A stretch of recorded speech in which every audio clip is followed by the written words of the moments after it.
Many people describe having difficulties with prayer. They find it difficult to pray. And often when we examine how they approach prayer, the reasons can quickly become apparent. So let's look at the reality of our prayer, see some of the very basic requirements that enable our prayer to be meaningful.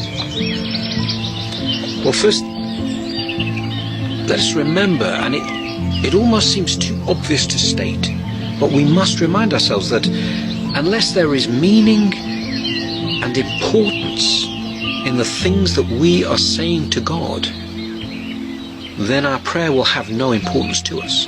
And unless it is important, our minds will wander. We will be distracted. We'll become inattentive. So let's ask ourselves, how can our prayer truly have meaning? How can it become important to us, these things that we say to God?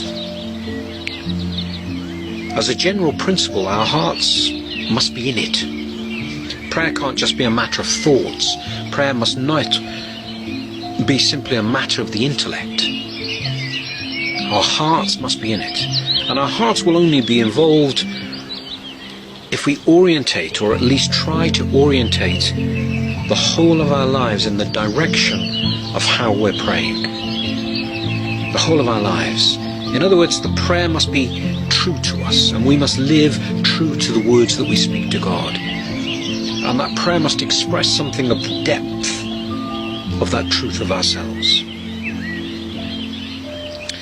When we speak to God with our lips, there are three basic forms of prayer. It can be spontaneous, that spontaneous utterance from the soul.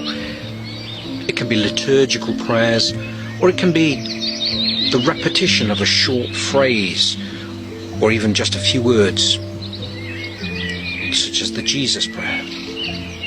Liturgical prayer, of course, which is the product of the spiritual lives of the saints, when they speak from the depth of their soul and express something that our normal intellect, you and I, are unable to express.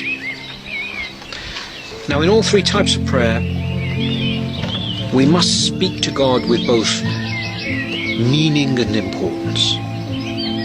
Every kind of prayer must have meaning and importance.